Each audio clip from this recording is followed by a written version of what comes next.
Assalamualaikum warahmatullahi wabarakatuh. Halo Sobat Guru Bakat Gokil semuanya, sehat ya untuk hari ini ya. Nah, misi untuk merenggangkan atau mengadu domba Pak Jokowi dan Pak Prabowo ini semakin masif ya.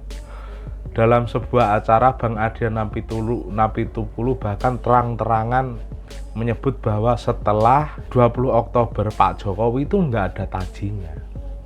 Pak Jokowi itu nggak didengarkan oleh Pak Prabowo. Itulah salah satu provokasi dari Bang Adian Napitupulu dalam sebuah dialog di televisi nasional ya. Namun tentunya pernyataan Bang Adian Napitupulu itu adalah omong kosong belaka. Faktanya Partai Gerindra langsung membalas ocehan Adian Napitupulu tersebut. Hal itu pun dikuatkan dengan komentar Pak Prabowo ketika diutus langsung oleh Pak Jokowi untuk memberikan sambutan dalam acara Kementerian Perekonomian ya. Dan pernyataan Pak Prabowo tersebut juga membantah telak omongan Bang Adian ataupun pembenci-pembenci yang lain yang ingin mengadu domba Pak Jokowi dengan Pak Prabowo. Seperti apa sih videonya? Langsung saja ya kita simak video berikut ini. Efek Jokowi nggak ada, efek PSI nggak ada, efek Gibran nggak ada. Ini data surveinya.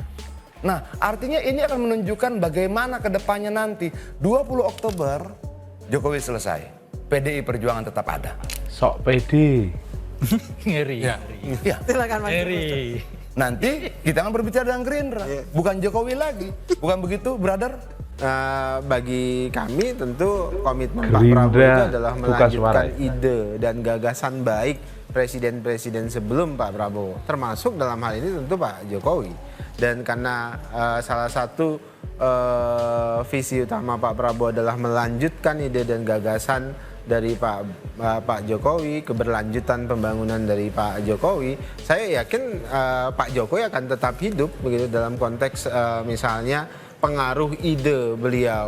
Pada saat ini tentu kan yang paling banyak berdiskusi dengan Pak Prabowo adalah Pak Jokowi. Termasuk soal pilkada ya? Oh iya, di semua hal ya, Pak Prabowo banyak fokus pada persiapan pemerintahan beliau nanti. Kita ingin tetap menghidupkan legasi Pak Jokowi, banyak sekali legasi Dengerin tuh, baik dengerin. yang Jadi sudah tidak setuju dengan ditinggalkan Bang Daniel ya, bukan oleh selesai ya 20 oleh Oktober. Pak Jokowi.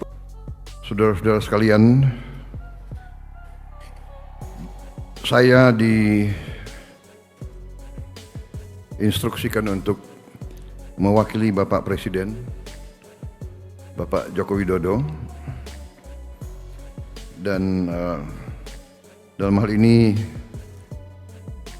apa yang saya sampaikan sebetulnya adalah catatan-catatan dan pointers dari beliau.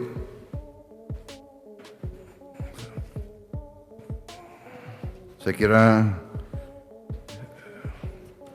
Bapak Presiden ternyata sedang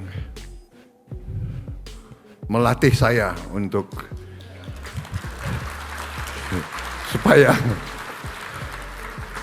supaya nanti nggak terlalu kaget begitu setelah saya dilantik, insya Allah. Jadi itulah cara beliau ya. Salah satu pelajaran kepemimpinan yang kita terima adalah seorang pemimpin yang baik adalah pemimpin yang legowo.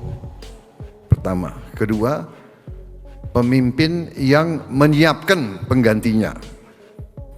Jadi saya kira ini yang saya rasakan ya. Beliau sekarang hampir semua rapat kabinet saya diikut sertakan dan duduknya sebelah presiden sekarang. Jadi mohon maaf Menko. Jadi ini yang saya rasakan saya sedang disiapkan infrastruktur percepatan pembangunan. Selain infrastruktur fisik, juga ada infrastruktur konektivitas dan juga infrastruktur pengelolaan. Yang kita hadapi sekarang adalah yang sudah dicapai satu one map policy yang sangat strategis, dan dengan one map policy ini diharapkan akan menciptakan suatu efisiensi dan tidak terjadinya tumpang tindih pemuatan ruangan, sehingga proses pembangunan bisa cepat. Kecepatan sekarang adalah suatu elemen daripada pemerintahan yang efektif, karena dalam keadaan geopolitik dan geoekonomi yang sangat tidak menentu, persaingan antara negara-negara sangat keras, sehingga negara dan bangsa yang dapat memberi suatu kepastian dan iklim usaha yang paling efisien dan paling baik, itulah yang akan meraih investasi. Kita butuh investasi. Untuk itu kita perlu iklim yang baik. Untuk itu kita perlu governance yang baik. Kebijakan satu peta ini ternyata dalam waktu singkat telah berhasil menurunkan tumpang tindih pemuatan ruangan tadi disampaikan sebesar hampir 20 juta hektar. Memang masih kita ingin yang lebih baik lagi.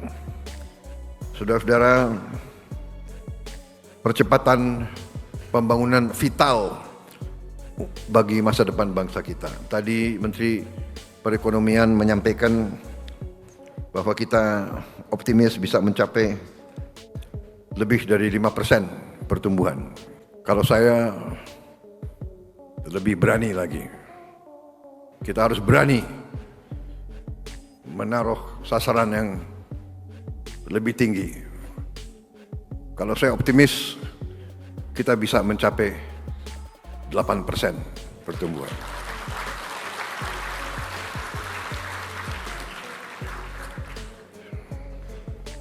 Bahkan saya taruhan dengan beberapa menteri dari sebuah negara tetangga. Saya tidak sebut negara mana, banyak wartawan. Semua direkam. Tapi ada beberapa menteri dari sebuah negara yang taruhan sama saya. Dia bilang, Your Excellency, if you can achieve 8% growth once, sekali saja dalam 5 tahun akan datang, kita mencapai 8%, mereka, they are going to buy me dinner. Mereka akan beli makan malam untuk saya. Saya bilang, you're on. Kalau kita mencapai 8%, you harus beli saya makan malam. Ya, kita nanti lihat aja, ya. Kalau saya lihat, saya sangat optimis. Kekayaan kita sangat besar, potensi kita sangat besar. Dengan program-program semacam ini, One Map Policy, dengan e-katalog, dengan teknologi di semua bidang, kita sangat mungkin untuk mengurangi ketidakefisiensian